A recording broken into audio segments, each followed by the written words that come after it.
Hello guys, I'm maroon. நான் பயன்படுத்தக்கூடிய smart phone, smart watches, computer, laptop இதெல்லாம் damage ஆயிடுச்சு, ஒர்க் ஆகலை, உடஞ்சிருச்சுன்னா தூக்கி குப்பை தொட்டியில் எரிஞ்சிடுறோம். இப்படி ஒர்க் ஆகலை, டேமேஜ் ஆயிடுச்சு, உடஞ்சிருச்சுன்னு தூக்கி குப்பை தொட்டியில் போட்ட smartphone, smart watches, laptop, computer இதிலலாம் சிறிதளவு தங்கம் கலந்துருக்கு. இந்த தங்கத்தை தனியாக பிரித்து எடுக்கும் ஒரு புதிய டெக்னாலஜியை சைனா உருவாக்கியிருக்காங்க.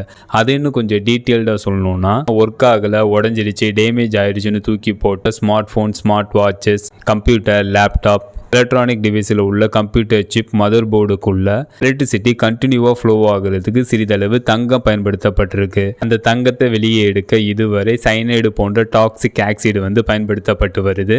சைனைடு போன்ற டாக்ஸிக் ஆக்சைடு மனிதர்கள் மற்றும் என்விரான்மெண்ட்டுக்கு பெரும் பாதிப்பை ஏற்படுத்தக்கூடியது. இதற்கு முற்றுப்புள்ளி வைக்கும் விதமாக சைனாவை சேர்ந்த குவாங்சோ எனர்ஜி டிரான்ஸ்ஃபர்மேஷன்ஸ் இன்ஸ்டிடியூட்டில் உள்ள ரிசர்ச்சர்ஸ் உடஞ்சிருச்சு, ஒர்க் ஆகலை, டேமேஜ் ஆயிடுச்சுன்னு தூக்கி போட்ட smartphone, smart watches, computer, laptop இந்த எலக்ட்ரானிக் டிவைஸில் உள்ள தங்கத்தை தனியாக பிரித்து எடுக்கும் ஒரு புதிய டெக்னாலஜியை உருவாக்கியிருக்காங்க.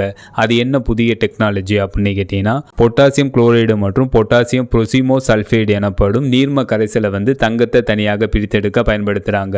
இந்த சொல்யூஷனில் ஓல்டு சிப்பை போட்டதுக்கு அப்புறம் 20 நிமிடத்தில் அந்த சிப்பில் உள்ள தங்கம் இந்த சொல்யூஷனோட மிக்ஸ் ஆயிரும். இதன் மூலம் வேஸ்ட் எலக்ட்ரானிக் டிவைஸ்லேருந்து 98% பியூர் தங்கத்தை தனியாக எக்ஸ்ட்ராக்ட் பண்ண முடியும் அப்படின்ட்டு சயின்டிஸ்ட் மற்றும் ரிசர்ச்சர்ஸ் தெரிவிச்சிருக்காங்க.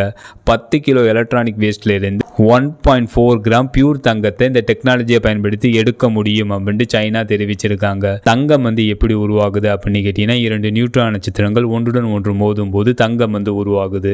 நியூட்ரான் நட்சத்திரம்னா என்ன அப்படின்னு கேட்டீங்கன்னா, நட்சத்திரங்களின் நிறைய விட 8 மடங்குலேருந்து 30 மடங்குக்குள்ள இருக்கிற நட்சத்திரங்கள் வெடிச்சு அழிஞ்சதுக்கு அப்புறம் நியூட்ரான் நட்சத்திரம் உருவாகும். அப்படி உருவான ஒரு நியூட்ரான் நட்சத்திரமும் இன்னொரு நியூட்ரான் நட்சத்திரம் ஒன்றுடன் ஒன்று மோதும் போது அந்த செகண்ட்ல ஒரு வெடிப்பு ஏற்படுது. அப்போதைக்கு எக்ஸ்ட்ரீமான டெம்பரேச்சர் மற்றும் எக்ஸ்ட்ரீமான பிரஷர் ஏற்படுது.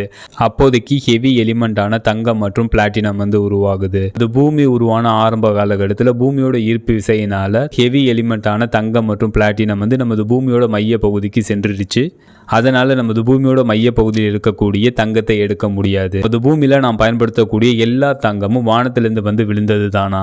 சுமார் 4.1 பில்லியன் ஆண்டுகளுக்கு முன்பு ஆஸ்ட்ராய்டு தங்கத்தை சுமந்து கொண்டு நமது பூமி மீது மோதி இருக்கு. அப்போதைக்கு நமது பூமியில விழுந்த அந்த தங்கம் பூமியோட மேற்பரப்புல உள்ள கிராக் வழியாக உள்ள செல்லுது. பூமி கடியில உள்ள லாவா மற்றும் ஹைட்ரோ தெர்மல் அந்த தங்கத்தை சுமந்து கொண்டு சென்று பாறை இடுக்குகள்ல குளிர்வித்து தங்க படிவுகளாக மாற்றுது. அந்த தங்கத்தை தான் நம்ம மைனிங் வைத்து, சுரங்கம் வைத்து வெட்டி எடுக்கிறோம்.